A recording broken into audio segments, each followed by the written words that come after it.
warahmatullahi wabarakatuh. Waalaikumsalam warahmatullahi wabarakatuh. Pak, saya Dimas Rusdi Anugrah, izin mau mewawancari Bapak sedikit nih Pak. Ya, insyaallah. Dengan Bapak siapa nih Pak? Pak Arifin. Arifin. Selaku Imam Balai Bujang. Imam Kampung Bujang. Kampung Bujang. Kalau Hakim Balai Bujang lain lagi nanti itu. Itu di bawah. Di bawah Hakim Balai Bujang namanya. Kita ini Kampung Bujang. Mekar dulu dari Kampung Hakim Balai Bujang tahun 2022. 2002. Ya, berarti sudah 20 tahun lebih ya mekarnya. Sudah berapa lama kita Menjabat jadi sejak mekar kampung ini, kami langsung dipercaya langsung, tidak ada pemilihan demokratis ya, langsung jadi imam kampung, ditunjuk. Terus 2013 kalau saya tidak salah mulai pemilihan imam kampung secara demokratis, seperti milih reje, milih kecil, pakai calon, terus pemilihan. Itu 2013 mulai. Jadi sekarang kalau berdasarkan itu saya masuk periode kedua nih, jadi imam kampung Bujang. Apa mazhab fikih Bapak nih Pak? Kami di sini Kampung Bujang, juga Kampung Hakim Balai Bujang. Dari awal saya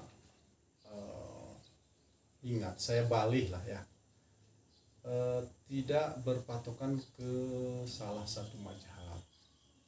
Ya, mungkin sebagian orang berpatokan ke mazhab Syafi'i, Hambali, Maliki, Hanafi ya. Kami tidak seperti itu.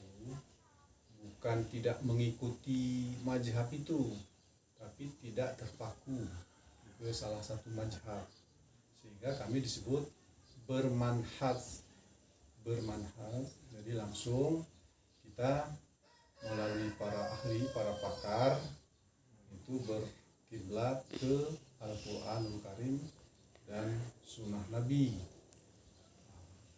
Mazhab ini pun dia akan berkiblat ke Al-Quran dan Sunnah, tapi disampaikan dalam bentuk ajaran beliau, sehingga seolah-olah kalau mazhab Syafi'i dianut oleh satu kelompok seperti mazhab yang lain kurang ini kan begitu. Kami tidak seperti itu, tidak bermazhab tapi bermanhaj. Mulailah nanti dicari apa maksud dari manhaj itu ya. Terus untuk akidah Bapak dari imam? Ya, akidah ini kan soal tauhid ya. Kita bertuhankan kepada Allah, Tuhan yang Esa. Itu maksudnya ya. Kalau Kristen itu Trinitas, itu tauhidnya kan. Ada Tuhan Allah katanya, Tuhan Bapa, Tuhan Anak. Nah, kita kan tidak seperti itu. Kalau tidak bertauhid, tidak mengesahkan Allah, ya berarti kita tidak Muslim, tidak Islam kan gitu. Ya, itu anunya. Dan bagaimana pendapat Bapak tentang kata wajah Allah pada surat Al-Baqarah ayat 115 Pak? Ya. Di sini perlu saya tegaskan bahwa kami bukan ahli tafsir ini ya, bukan ahli tafsir dan tidak memiliki dasar untuk menafsirkan ayat-ayat Al-Quran ini.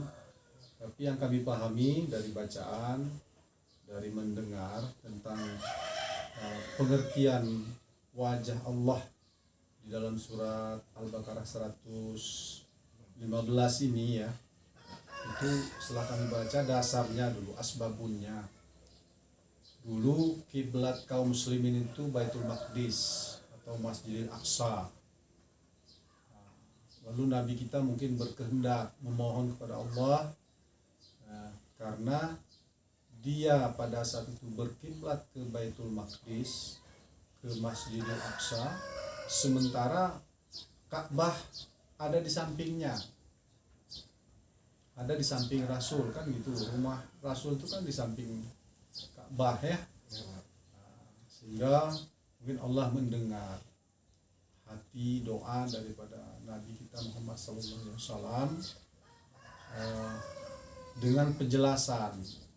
Maksudnya kalau saya tidak keliru, sesungguhnya kiblat itu kemanapun lah nggak ada masalah, mau ke Baitul Maqdis, mau ke Baitullah atau ke Ka'bah, karena wajah Allah itu dimanapun ada.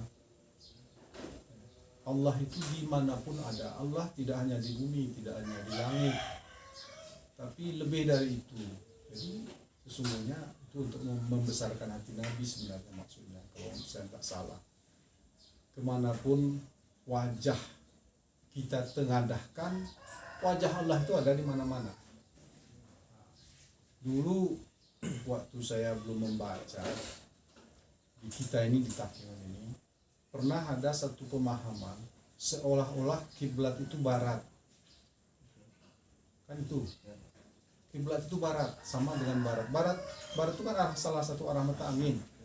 Setelah kita tahu bahwa Ka'bah itu sekarang kan kita bisa lihat Ka'bah itu segini, orang salat mengelilingi Ka'bah itu, ya kan? Berarti orang kan ada yang menghadap ke timur. Yang sebelah barat ini menghadap ke timur, menghadap ke kiblat kan? Yang sebelah timur ya betul menghadap kiblat. Indonesia betul berada di bagian timur kalau dilihat dari Saudi, dari Mekah. Tapi tidak persis barat kiblat kita itu. Kalau di Takengon ini tidak persis barat. Kita bergeser sekian puluh derajat. Kalau di barat, kiblat sekarang letakkan segini nih. Berapa derajat ini selisihnya. Itu contoh. Sebenarnya dulu salah pemahaman saya. Pemahaman itu timbul karena dari cerita-cerita orang bahwa kiblat kita itu barat. Ternyata nggak boleh. Kiblat kita itu Baitullah, Masjidil Haram itu, di Masjidil Haram. Jadi tergantung di mana orang. Kalau orang berada di sebelah timur, di sebelah baratnya Baitullah, orang yang berada di sebelah barat Baitullah, kiblatnya kan arah ke timur itu. Ya kan? Nah, jadi kalimat kiblat itu di barat itu nggak tepat untuk semua daerah. Kalau daerah yang betul berada di sebelah timur, pas di sebelah timur Ka'bah itu, ya memang ke barat anunya kiblatnya ya. Jadi sekali lagi kalau menurut paman saya tentang wajah Allah itu maksudnya itu kemanapun kita menengadahkan tangan, menengadahkan wajah Allah itu ada di mana-mana. Jadi kira-kira membesarkan hati Nabi, tidak usah terlalu risau tentang kiblat, karena Allah itu ada di mana-mana. Wajah Allah itu ada di mana-mana. Itu mungkin namanya pemahaman saya lah tentang pengertian wajah Allah itu. Bukan seperti wajah manusia. Jadi nggak bisa kita memahami wajah Allah itu seperti wajah manusia, karena Allah itu juga yang mengatakan bahwa Allah itu nggak bisa terbayang oleh pikiran kita, nggak bisa terbayang gimana, nggak bisa terlintas wajah Allah itu atau bentuk Allah itu gimana, nggak bisa terlintas dalam pikiran kita. Jadi tidak boleh kita seperti wajah Allah itu seperti Gajah Mada, ya kan? Atau seperti Fir'aun, atau seperti raja-raja Ramses dan lain-lain. Wajah Allah itu tidak pernah terlintas sedikit pun dalam benak manusia. Sama juga surga dan neraka juga seperti itu. Ya, mungkin itu ya tentang pemahaman wajah Allah di surat Al-Baqarah ya 115. Dan kata tangan Allah pada surah Al-Fat ayat 10. Surat Al-Fat ayat 10. Sama juga pemahaman kami, ini belum tidak bisa kami katakan itu pas atau pasti, atau benar. Nah, sekali lagi ini hanya berdasarkan bacaan sekilas atau mendengar dari para ahli tafsir secara pemahaman sederhana. Singkatnya kalau saya memahami, tangan Allah itu adalah kekuasaan Allah. Allah itu maha berkuasa atas segala sesuatu. Dalam hal ini kenapa kenapa turun ayat 10 ya, surat Al-Fat tadi. Ini hubungannya dengan kegiatan atau kejadian pada saat Nabi dengan sahabat dan rombongan mau umrah dari Madinah berangkat ke Mekah umrah. Di perjalanan ada rintangan, ada pelarangan dari kafir Quraisy, sehingga diutuslah seorang utusan ke kafir Quraisy.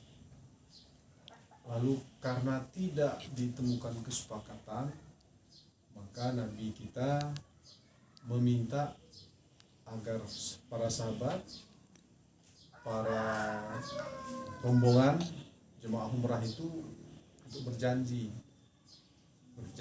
atau berbaiat untuk setia berjihad menghadapi kaum kafir Quraisy. Di sini Allah Subhanahu wa taala mengatakan janji atau baiat yang dimintakan dari para sahabat dan jemaah umrah yang bersama dengan Nabi pada saat itu sesungguhnya karena kuasa Allah. Berjanji atau tidak berjanjinya sahabat pada saat itu karena kekuasaan Allah. Dia mau berjanji berbaiat setia untuk melakukan jihad melawan orang kafir Quraisy, itu semua bukan karena ikhtiar usaha Nabi, tapi karena kekuasaan Allah Subhanahu wa taala. Itu intinya. Kira-kira seperti itu yang bisa saya jelaskan. Terima kasih nih Pak sebelumnya sudah. Ya, sama-sama. Jadi kami pun mohon maaf mungkin penjelasan kami belum tentu benar, apalagi sempurna, jauh lah saya rasa ya, karena bukan ahli tafsir kan gitu. Ya seperti itu ya.